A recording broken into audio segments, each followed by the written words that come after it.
यहाँ था। सर कितने लाइसेंसधारी है सर रामनवमी को लेकर?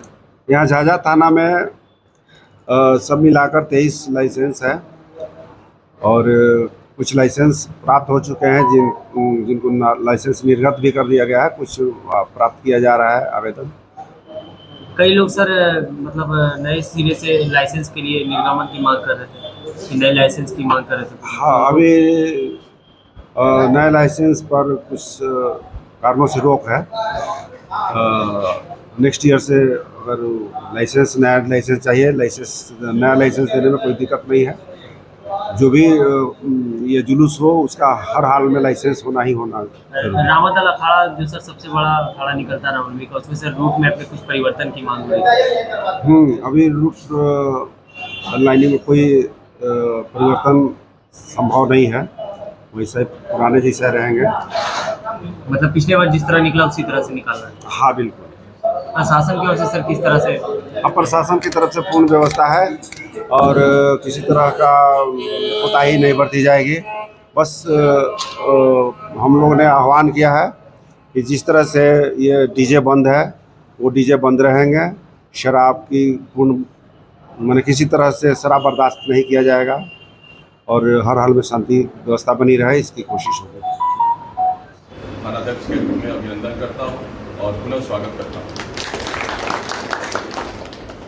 नाम में ही मेल खाता है, तो ये हम लोग के लिए बहुत सौभाग्य की बात है कि दोनों एक साथ चल रहे हैं। दोनों पर ये सांप्रदायिक सौहार्द का इससे और अच्छा नमूना नहीं हो सकता ये।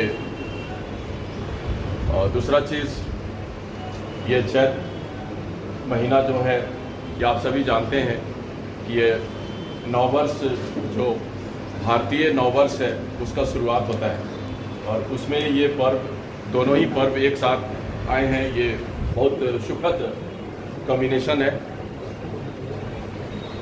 दोनों ही संप्रदाय के लोगों को मैं शुभकामना देता हूँ, बधाई देता हूँ और पुलिस प्रशासन की ओर से आप सभी को विश्वास दिलाता हूँ कि हम लोगों को जिला संयुक्तादेश के मुताबिक जो भी प्रतिनियुक्तियाँ जहाँ जहाँ की जाएगी और जितने भी बल पुलिस पदाधिकारी दंडाधिकारी उपलब्ध होंगे सभी को उपयुक्त जगह पे पहुंचा देने की, सही समय पे पहुंचा देने की जिम्मेवारी मेरी होगी। इसके अतिरिक्त थाना स्तर से भी निरंतर हम लोग राउंड द क्लॉक जैसे विभिन्न पिछले सभी पर्वों में करते रहे हैं, वैसे हम लोग बिल्कुल ही कदम से कदम मिलाकर हम लोग ये करेंगे कि कहीं भी वो सुरक्षा व्यवस्था में कोई खलल नहीं हो और सभी की सुरक्षा में हम लोग उसी तरह तत्पर रहेंगे जैसे पहले से रहा। एक अनुरोध होगा कि सारे पर्व त्यौहार में 2-3 चीज़ें कॉमन आती है। ये डीजे का प्रयोग नहीं हो। फिर से हम इस चीज़ का अनुरोध करेंगे आप लोगों से कि ये जो भी अखाड़ा निकलते हैं तो अखाड़ा में आप वो जितना चाहते हैं उससे ज़्यादा आप उसमें चोंगा लगा दें, लेकिन आप डीजे नहीं बजाएं, क्योंकि डीजे बजाने का आप देखें परिणाम भी कुछ ही दिन पूर्व एक दूल्हा का ना शादी में दूल्हा का हार्ट अटैक कर गया। अब बताइए जिसकी शादी में डीजे बज रहा है वो दूल्हा ही नहीं रहा, तो फिर वो डीजे का क्या मतलब? तो ये डीजे ये प्राण घातक है। प्राण घातक है, नहीं हानिकारक है बल्कि प्राण घातक है। और प्राण किस तरह से ये लिया ये अभी सभी के सामने है नमूना के रूप। इसलिए डीजे को नहीं बजाएं और लोगों को प्रेरित करें कि डीजे नहीं बजाएं। दूसरा चीज़ कि जुलूस में शराब पिए हुए लोग नहीं रहते। हम लोगों को बहुत कष्ट होता है, बुरा लगता है कि एक तो पूर्ण शराबबंदी के बावजूद अगर कोई दिखता है तो हम लोग बहुत मुश्किल से तो मूड मेंटेन कर पाते हैं कि इनको पकड़ करके और हम लोग जेल ये अच्छा नहीं लगता है। हकीकत बोल दिया। तो ये नौबत नहीं आवे, ये नौबत नहीं आवे। ये आप लोग सभी लोग अपने अपने जो भी जुलूस के हैं यहाँ प्रतिनिधि हैं पहले ही मीटिंग कर लें कि ये इस तरह का इस स्थिति में कोई भी नहीं है। जहाँ कहीं भी अगर समस्या खड़ी होती है तो वहाँ पे शराब और डीजे ये 2 चीज़ ही आता है। तो ये चीज़ों पे पूर्ण रूपेण रोक हो और रोक न केवल कानूनी रूप से हो बल्कि नैतिक रूप से इसका पालन हो, तो उसमें कानून कहीं आड़े हाथ नहीं आता।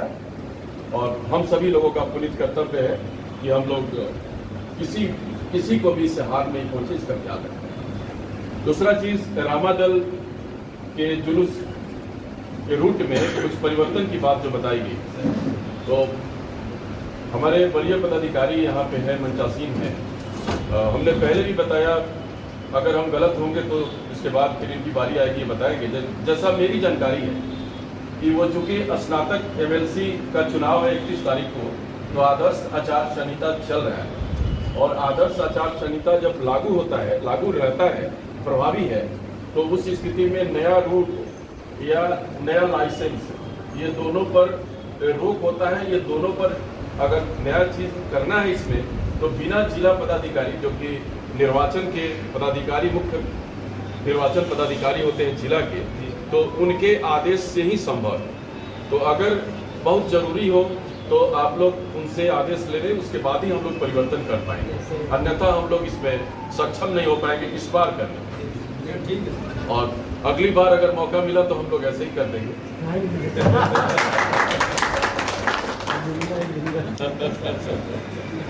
और बाकी जो भी है वो 9वीं को एक जुलूस है और 10वीं को 4 या 5 जुलूस हैं।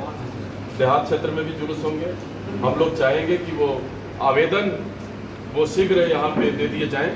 जो दे दिए हैं बहुत अच्छी बात है, जहाँ से नहीं मिला है वो कल तक हम लोग को आवेदन जरूर मिल जाए, क्योंकि आज से छठ का जो पर्व है वो शुरुआत हो चुका है।